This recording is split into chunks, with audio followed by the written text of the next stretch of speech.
tous, c'est Mélissa Mélo, on se retrouve pour une nouvelle présentation autour de la parentalité. C'est la 3e vidéo que je fais sur ce sujet. Comme je le disais je pense dans la première vidéo, l'idée c'est de vous présenter les livres que j'ai lus et de vous donner mon avis dessus. C'est loin d'être exhaustif parce que des livres sur le sujet, il y en a des milliers. J'étends un peu le sujet, c'est pas juste la maternité comme ça a pu l'être, surtout dans la première vidéo, puisque là il y a un peu d'autres sujets qu'on va aborder. Mais on va commencer tout de suite avec Le postpartum dure 3 ans de Hannah Roy. C'est un livre extrêmement engagé et éminemment politique. Le postpartum est découpé, analysé phase par phase, toujours sous 2 modes, on va dire, enfin toujours en 2 parties. La première partie c'est vraiment ce qui se passe actuellement en France, donc comment les choses, les services, les rendez-vous sont organisés, avec des petites astuces pour le vivre mieux. Ce sont les parties qui s'appellent Agir pour soi. La deuxième partie s'appelle toujours Agir pour demain, et en fait il s'agit vraiment de présentation, de proposition, de prévention aussi, vis-à-vis de comment évolue le monde de la santé autour de la maternité aujourd'hui, et donc ce qu'il est à craindre pour la suite, mais ce qui pourrait être changé en mieux. C'est un livre qui est très pédagogique sur le milieu de la santé obstétrique aujourd'hui, sur son état actuel. On retrouve bien sûr le franc-parler d'Hannah Roy, toujours avec un langage très très oralisé. Pour ceux qui la connaissent et qui l'ont déjà entendu, on a l'impression d'entendre la voix d'Hannah Roy quand on dit ce livre. C'est un véritable plan de campagne de Hannah Roy, donc Hannah Roy présidente. Il y a plein de propositions qui sont super intéressantes et qui sont basées sur des témoignages, sur ce qui est observé dans les pays voisins, sur l'expérience de terrain de différentes sages-femmes. Donc ça sort pas juste de son chapeau et de son imagination. Tout est chiffré d'ailleurs. Je dirais que mon seul petit reproche, en tout cas de ce que moi je peux voir, c'est que c'est peut-être un peu idyllique. Voilà, c'est peut-être trop facile de faire autant de propositions et de se dire qu'on peut toutes les appliquer. Je pense que malheureusement, même si c'est qu'une question de budget, je pense que tout n'est pas possible. Je dirais qu'à notre échelle en tant que patiente, hein, je parle bien en tant que patiente, c'est difficile d'agir pour les professionnels de santé. Le mieux à faire c'est encore de s'informer, donc en achetant des livres comme celui-ci et en parlant, parce que finalement le combat des sages-femmes, le combat des auxiliaires puéricultrices, le combat en fait de tout le personnel de santé dans l'obstétrique, c'est pour les patientes, c'est pour les futurs parents, donc c'est vraiment super important de les soutenir et de prendre conscience des difficultés qu'elles rencontrent. Donc c'est un livre bien sûr que je vous recommande plus, voilà. J'ai pas encore acheté son dernier, Baby Clash, mais honnêtement je pense que je le ferai courant de l'année. De la même façon, concernant la grossesse, il y a le livre de Charline Sage-Femme qui est sorti. Donc c'est une sage-femme qui donne des informations sur Instagram et qui a sorti un livre sur la grossesse. Donc éventuellement je me le procurerai pour comparer, notamment par rapport à ceux que je vous ai présentés dans la première vidéo. On va rester sur la partie grossesse et postpartum, mais avec un roman cette fois, puisqu'il s'agit de Une mère parfaite, paru aux éditions des Forges de Vulcain. C'est un roman qu'on m'a conseillé. Et un grand merci du coup à David qui me l'a conseillé, parce que effectivement c'était pile poil ce dont j'avais besoin, je pense. Je ne conseille pas par contre de le lire genre tout de suite en postpartum ou quand on a un désir de grossesse très très fort et qui malheureusement n'aboutit pas, parce que là je pense que psychologiquement ça peut être dur. Après je suis pas à votre place, parce qu'en termes de trigger warning, enfin je sais pas si on peut dire que c'est un trigger warning, mais on est quand même sur un personnage qui va galérer des années et des années avant de réussir à concevoir un enfant, et il y a tout son parcours de PMA, donc c'est très très instructif, notamment pour les personnes qui savent pas du tout comment ça se passe et qui sont pas passées par là, mais c'est aussi très dur psychologiquement je pense à lire, et l'état psychologique du personnage est bien représenté, en tout cas de ce que je peux imaginer ça l'est, donc ça peut être très difficile. Et de la même manière le traitement du postpartum et pas évident. Donc dans ce livre, pour vous faire un résumé très rapide, si je peux, on va suivre en gros une femme qui est le personnage principal, qui s'appelle Anne, et qui a un énorme désir d'enfant. Au début c'était pas trop ça, elle était bien avec son conjoint, leur objectif c'était juste de profiter de la vie avant de se lancer dans ce projet là, ça tournait au fond de leur tête, puis elle a eu 30 ans. Et là en fait voilà, elle décrit Elle décrit cette horloge qu'elle a senti se déclencher, même si c'est une projection du patriarcat. Voilà, elle l'a senti, c'était parti, et c'est de là que part le livre. Et donc on va suivre tout son parcours qui, comme je vous le disais un peu plus tôt, n'est vraiment pas évident, tant sur le plan physique que sur le plan psychique, puisqu'on est sur une femme qui, malgré son désir, malgré le fait de tout faire bien comme il faut, de suivre tous les conseils possibles et imaginables, n'arrive pas à concevoir un enfant. Les difficultés, les espoirs, les hormones, les injections, les prélèvements, voilà, c'est énormément de sujets très, très touchy. Et tout ça est mis en parallèle avec la grossesse de sa meilleure amie, Louise, qui elle est à l'opposé complet sur le déroulement de la conception et de la grossesse, puisqu'en fait Louise n'a eu aucun problème, tout s'est fait très très vite, de façon très naturelle, je veux dire il n'y a pas eu d'aide médicalisée, et on est sur une femme qui elle s'est raccrochée à la maternité proximale en fait, donc tout ce qui est le plus naturel possible. Et donc en fait, à travers les représentations de ces deux personnages qui sont à deux extrêmes, on va dire qu'elles bornent un peu un système, donc on a les deux bornes d'un système, d'un côté extrêmement médicalisé et de l'autre le plus naturel possible, même si ça aurait pu être encore plus loin, hein, elle n'accouche pas à domicile. Je pense que d'une certaine façon, beaucoup de femmes, beaucoup de mères, beaucoup de personnes qui sont passées par une grossesse se trouveront représentées, pas forcément en tant qu'une des deux protagonistes, mais vraiment sur le panel, l'échelle qui se déploie entre les deux. Je pense que ça donne une assez bonne idée des différents stades qu'on peut traverser quand on est une personne en désir d'enfant, quand finalement la grossesse advient, et puis ensuite le postpartum. C'est un vrai condensé d'avis aussi, d'idées reçues qui sont transmises, qui sont véhiculées sur la grossesse, la conception, le postpartum.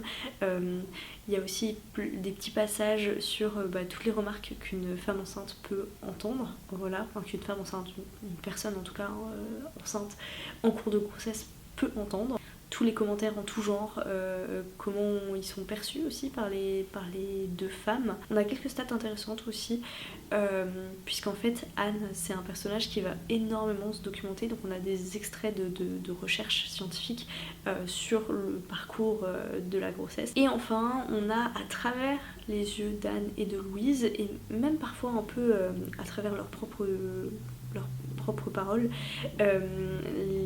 la description des comportements des personnes, des proches en fait, des proches des personnes enceintes pendant la grossesse. Sur la forme, ça m'a vraiment fait penser à un documentaire. Pourquoi ? Parce qu'en fait, on va changer de point de vue assez fréquemment, avec des points de vue internes et des points de vue omniscients, parfois à la première personne, parfois à la troisième personne, un peu comme si on avait une caméra qui suivait Anne dans sa vie de tous les jours, et puis d'un seul coup elle se retrouve assise sur une chaise et elle vous parle.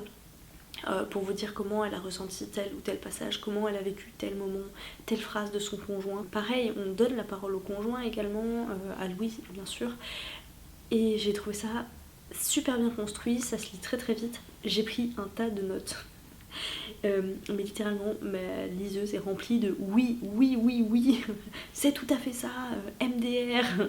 Et puis après il y a les passages beaucoup moins marrants, voilà, autour de la PMA et du postpartum, sans que tout le monde, sans que chacun se retrouve dans certaines extrêmes. Je pense que ça sensibilise aussi au fait que le postpartum, ça peut pour certains être tout rose et venir super naturellement, et pour d'autres parents ça va être dur en fait, ça va être très très très dur, peu importe le désir qu'il y avait initialement, ça peut être extrêmement compliqué. Il y a des messages très importants qui sont passés, de la sensibilisation, il n'y a pas de tabou aussi. Alors c'est différent que du livre d'Anna Roy, c'est-à-dire qu'on ne va pas vous parler des hémorroïdes et des vergetures et de tous ces trucs-là, mais peut-être plus des tabous par rapport au fait de vouloir faire garder son enfant en crèche quand on ne travaille pas, par exemple, de ce qu'on peut entendre quand on se sent pas forcément à l'aise avec son nouveau-né, tout ce qui tourne aussi autour d'amour instantané qui est attendu de la part des mères, la dépression postpartum aussi, même si elle n'est pas vraiment nommée, j'aurais aimé que ce soit un peu plus creusé, j'aurais aimé aussi peut-être qu'il y ait au-delà de cette sensibilisation, parce que le sujet est amené, qu'il y ait des pistes pour aider les gens. Voilà, j'aurais aimé que Anne soit davantage aidée et qu'à travers elle, les personnes qui liraient ce livre se trouvent une façon de s'aider aussi. Donc voilà, je trouvais que c'était assez complémentaire avec le postpartum dure 3 ans. Je vous le recommande, très très bonne lecture. Mais voilà, il faut bien choisir son moment, je pense. Et on passe à la lecture suivante. Et là pour le coup ça n'a rien à... Enfin, ça a tout et rien à voir, puisqu'il s'agit de Les Contraceptés. Je ne sais plus de qui et je ne sais plus chez qui. Alors c'est une BD que j'ai empruntée et honnêtement, le style graphique n'est pas du tout fait pour moi. Je la trouve très moche. Franchement c'est très personnel, mais je trouve ça très moche. Donc je suis contente de ne pas l'avoir acheté.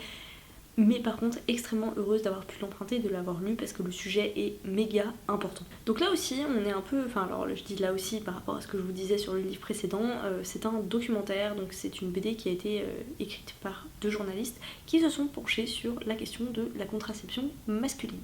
Alors j'ai plus les dates et les chiffres en tête, mais j'ai été choquée de voir à quel point la contraception masculine c'est en fait un sujet qui date depuis je crois presque aussi longtemps que la contraception féminine, donc ça commence à faire un sacré paquet de décennies, et pour autant quand on voit les avancées qu'il y a eu sur la contraception féminine et pas du tout sur la contraception masculine, on se dit qu'il y a quand même un problème. Dans cette BD on va découvrir les différentes méthodes de contraception masculine qui ont été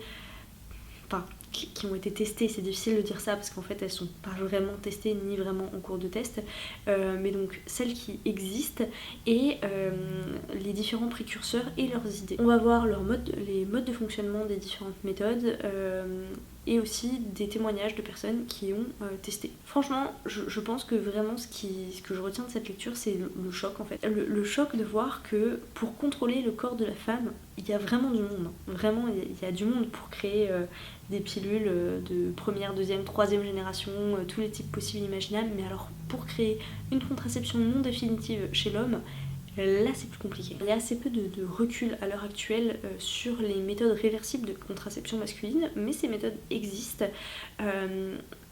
Franchement, en tant que femme qui ait pris la pilule pendant plus de 10 ans, il y a une charge en fait. La charge contraceptive du couple repose essentiellement sur les femmes, alors qu'il est essentiellement, pour ne pas dire genre à 99% quoi. Donc ce serait bien que les choses bougent, mais en même temps je suis bien consciente que si ça n'a pas bougé jusque là, ça va pas non plus se déclencher d'un coup comme ça. Comme il y a assez peu de recherches, finalement les seuls retours qu'on a c'est vraiment des retours empiriques et des témoignages qui sont pas forcément tous rassurants, hein, on va pas se mentir.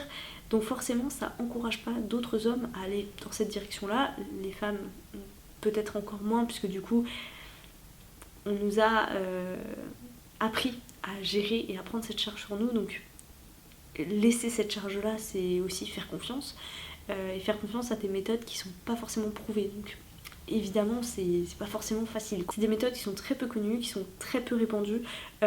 Moi-même je sais plus comment j'en avais entendu parler initialement, mais je sais que j'ai évoqué le sujet avec mon médecin et ça lui paraissait, alors c'est un vieux de la vieille hein, mais franchement ça lui paraissait complètement farfelu. Et du coup après il a joué son rôle de médecin, en gros il m'a dit qu'il n'y avait rien qui prouvait que ça marchait, et donc tant qu'il n'y a rien qui prouve que ça marche, il vaut mieux utiliser des méthodes reconnues pour leur efficacité. Le souci c'est que du coup c'est le serpent qui se mord la queue, hein, comme c'est très peu répandu, très peu connu, qu'il n'y a personne qui pousse en ce sens, qu'il n'y a pas de recherche, et ben forcément c'est aussi pas commercialisé, donc encore moins connu. C'est très difficile aussi de trouver, comme je vous le disais, des médecins qui sont, on va dire, tolérants et qui acceptent d'accompagner cette méthode, parce qu'il y a quand même un suivi médical à faire, notamment des spermogrammes pour être sûr qu'on a bien coupé la vanne. A priori ça se concentre dans certaines régions, donc je crois l'Alsace et je dirais le sud, mais voilà, là où en fait les médecins précurseurs se trouvent quoi, donc c'est vraiment pas évident. Tout ce que je peux vous recommander en tout cas, que ce soit en tant que femme ou même en tant qu'homme, si jamais il y a des hommes qui se promènent sur cette vidéo, allez voir, voilà, renseignez-vous, et si vous êtes des femmes qui ont des conjoints en couple hétérosexuel, et si c'est possible, parlez-en à votre conjoint. Voilà, essayez d'en parler. Il faut que ce soit des idées qui circulent beaucoup plus largement. Voilà, je trouvais important de vous parler de ce livre. J'ai encore 3 livres dont je dois vous parler. Donc on va essayer de faire un peu plus rapide. Je vais vous parler de Éduquer sans s'épuiser du professeur Alan Kasdin. C'est un livre donc avec des méthodes d'éducation positive où on pose des limites, qui présentent des outils. Hein, voilà. C'est un livre que j'ai pris parce qu'il a été poussé par le collectif AC qui lutte contre les fake news et les fake med, tout ce qui est non scientifiquement appuyé et sourcé sur les réseaux sociaux autour de la parentalité. Donc je vous mettrai en barre d'infos le lien vers leur blog et leurs articles qui sont très intéressants. Et donc ce collectif poussait la traduction de ce livre et ensuite le fait de s'intéresser à ce livre. Je suis assez déçue. Pourquoi ? Parce que en soi le propos de l'auteur, si vous voulez, du professeur Alan Kasdin, je le trouve intéressant. Voilà, je le trouve intéressant. Pourquoi je le trouve intéressant ? Parce que, et c'est un biais, ça va dans mon sens. C'est-à-dire qu'en soi, je suis d'accord avec ce qu'il raconte. Si ça marche, tant mieux. Après, pour rappel, ma fille est encore même pas un bambin. Je veux dire, elle ne marche pas. Donc tout ça, c'est des choses que je suis bien incapable de vous dire si ça fonctionne ou pas. J'ai pas testé, donc je ne peux que, a priori, m'appuyer sur ce que dit l'auteur, qui a l'air de dire que ça fonctionne très bien et qui livre des tas d'exemples d'outils et leur mode de fonctionnement et comment les utiliser. Bien. Ce que je reproche à ce livre, et je m'en suis rendu compte assez tardivement, c'est que à partir de la moitié en fait, il y a énormément de phrases du type « les études prouvent que, les recherches montrent que », sans les sources.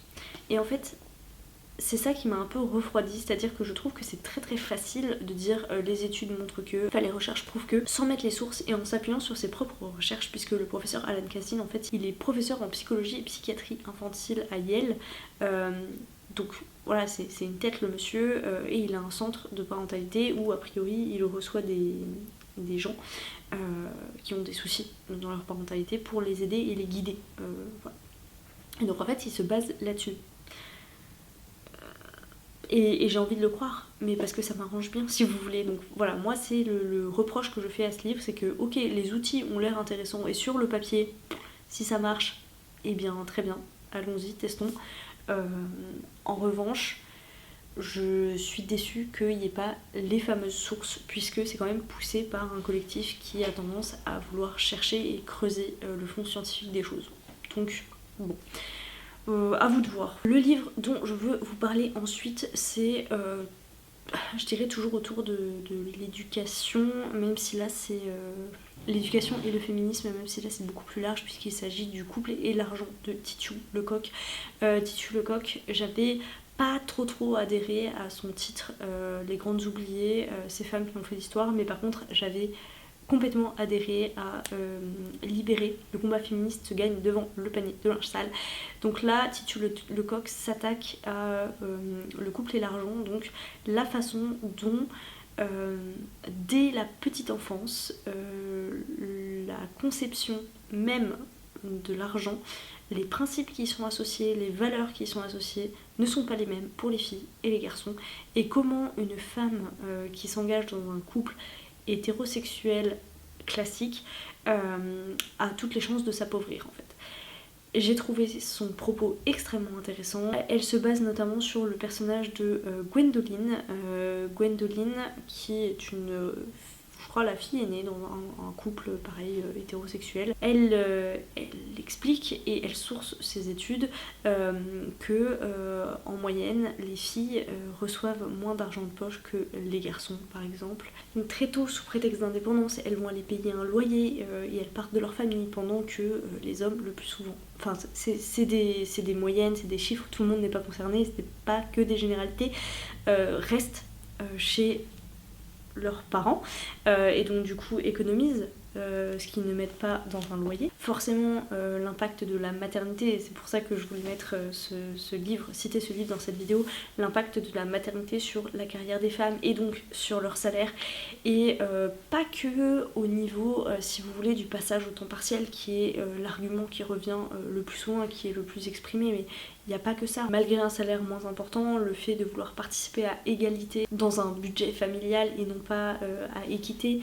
le fait de participer sur des pôles de dépenses qui sont finalement beaucoup moins intéressants que de l'investissement plus important comme une voiture ou les parts dans le logement.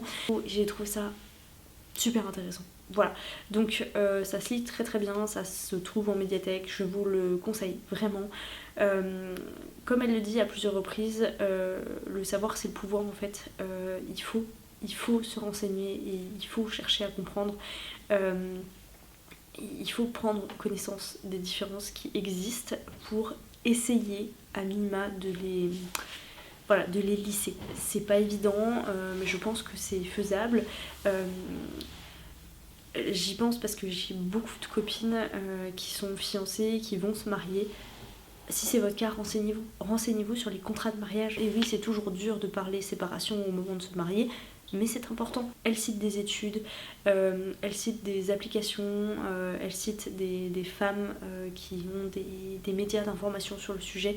Moi pour le coup, autant je me suis pas mal renseignée sur certaines parties, notamment autour des contrats de mariage par exemple, mais je sais que par exemple en termes d'investissement financier, mes connaissances sont nulles. Voilà, c'est quelque chose qu'on m'a très peu appris.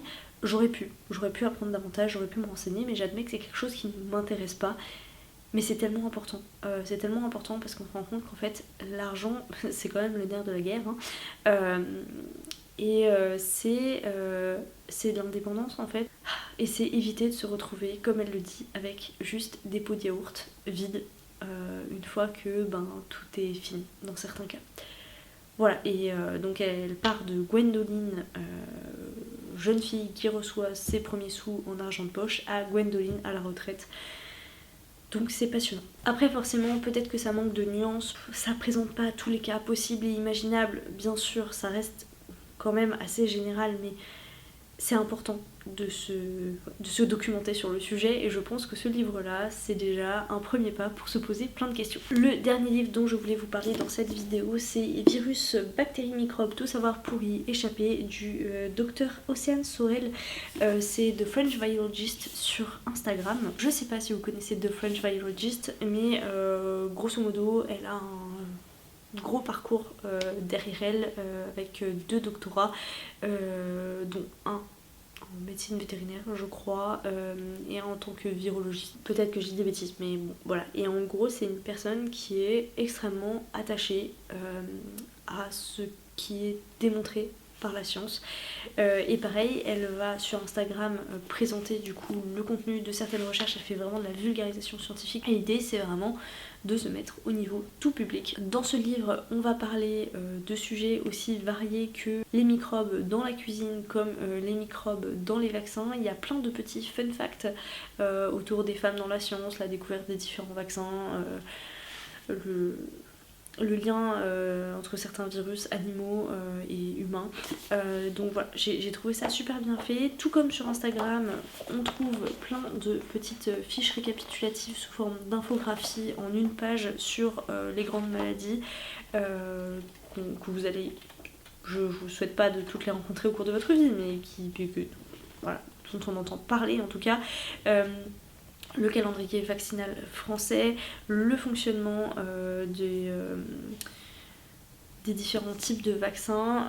Je pense que si ces informations, notamment autour des vaccins, étaient plus largement connues, les choses se passeraient peut-être différemment, notamment je pense au vaccin contre le Covid.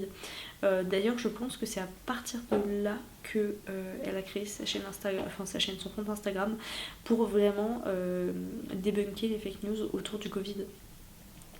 Donc voilà, c'est très intéressant. Ce que je vais peut-être reprocher moi de mon côté, c'est il y a un rappel au début des différences entre les virus et les bactéries, ce qui est forcément hyper important pour comprendre la suite, et notamment les antibiotiques, c'est pas automatique, n'est-ce pas? mais voilà, j'aurais peut-être aimé que ce soit creusé un petit peu plus. Mais c'est pas forcément l'objet du livre, donc en soi, il répond super bien à toutes les questions. On y trouve les recommandations pour les femmes enceintes, les différents virus et bactéries que vous allez croiser dans le monde de la puériculture, ceux que l'on croise en vacances quand on va dans des pays lointains, ou alors même ceux qui se trouvent tous les hivers sur les barres de métro. Je vous le recommande, c'est pédagogique, c'est presque ludique, j'ai envie de dire, et c'est très drôle. Si vous ne la suivez pas sur Instagram, commencez par là peut-être, avant d'acheter son livre, si vous voulez en savoir un petit peu plus sur elle en tout cas. Mais elle a un contenu qui est extrêmement humoristique et toujours dans cet aspect vulgarisation scientifique, donc très très très très très intéressant. Voilà, j'ai terminé de vous présenter tous les livres que je voulais rassembler dans cette dernière vidéo autour du sujet de la parentalité.